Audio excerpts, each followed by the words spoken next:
Hey everybody, I hope you're having a fantastic night. It's like after midnight at my house, and I'm trying to hide in the bathroom right now to talk to you guys about something because I was hungry and I got up and made me something to eat, and this was on my mind, so I need to talk about it. Okay, I'm gonna start here.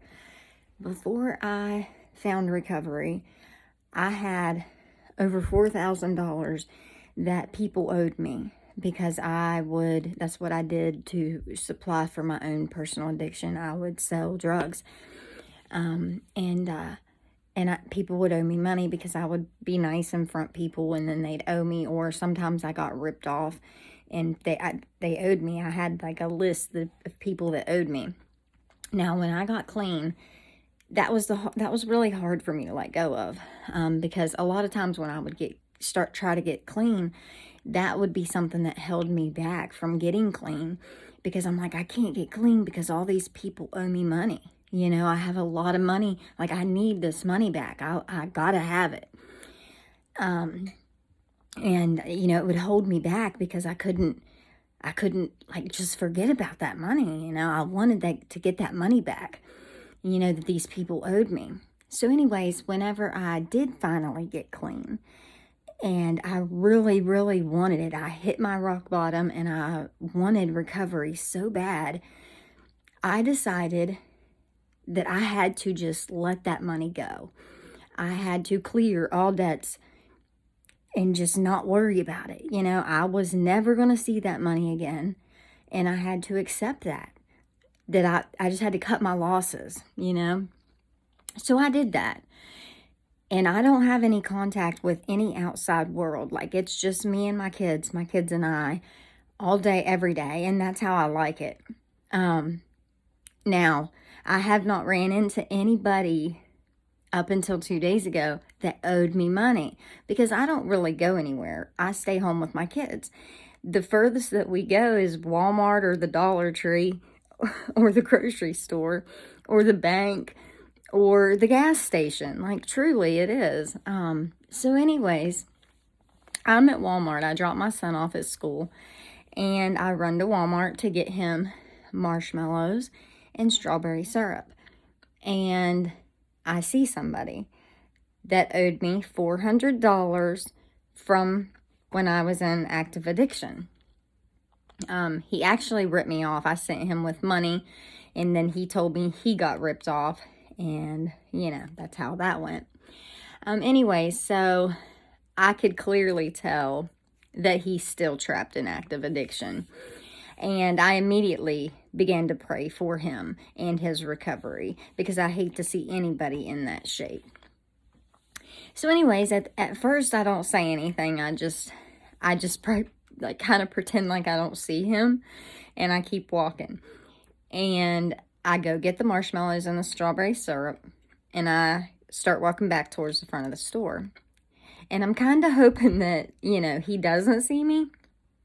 But I get about like where the orange juice is, and he's coming out of the aisle. So like we make straight eye contact, like he's within like 5 feet of me. So I do the best thing that I know how to do. And I'm like, hey, and I just wave like this. I'm like, hey. And he's like, hey, how are you? And I'm like, or no, he doesn't say that. He says, what have you been up to? That's what he says. He says, what have you been up to? And I said, man, you see it. I said, just trying to take care of my kids and do the right thing. Of course, I had on a sweatshirt that says sober mode. My sweatshirt, sober mode on. I had on that. And then when I said it, I said, oh, you see it, just taking care of my kids. And I kind of pointed at my sweatshirt, my sober mode on sweatshirt. And he's like, gave me a thumbs up. And I just kept walking. And I never mentioned that money at all. And at the end of the day, I felt so good about that. I did. I felt so good about that. Because there was not a time, like there was a couple times I ran into him before I found recovery. And every time I seen him once at Gomart. I seen him once walking. And I had my daughter with me. This is how crazy I was about shit like that. I had my daughter in the car with me, and I turned around and I went right back and I pulled up to him and I said, "Motherfucker, you owe me money." I said, "You better be getting it to me." I said, "You know, I don't care if you pay me $20 or $25 every time you can. That's fine, as long as you're making an attempt to pay it back." I said, "But you had my money and you got ripped off. So you still owe me, because truth be known, you didn't get ripped off. You took my money and bought drugs for yourself and just took my money." You know, like, that's what probably happened. But I didn't say anything. You know, at that time, I didn't say anything because my daughter was right there. I was just like, "You owe me money," you know. But I did. I turned around right there with her right there in the car. And I mean, I told him. And, you know, just to not say a word, you know, like, I don't want that money. That money in my life is associated with a past life that I no longer want to live. You know, I don't want drug money. I don't want money that was owed to me because of drugs. You know, when I cut those losses, I cut them. And after that situation and me dealing with it the way that I dealt with it, I knew that I had truly healed about that money, you know, because that money didn't even matter to me. Like, I spoke, I was nice, and I even prayed for him.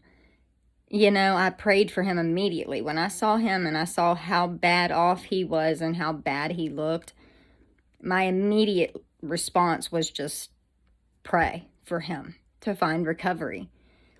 And that made me know that I had healed and I was better. You know, I am doing better every single day. That song, "I'm getting better every day," Tesla. And I am. You know, I'm doing so much better. I'm so proud of myself.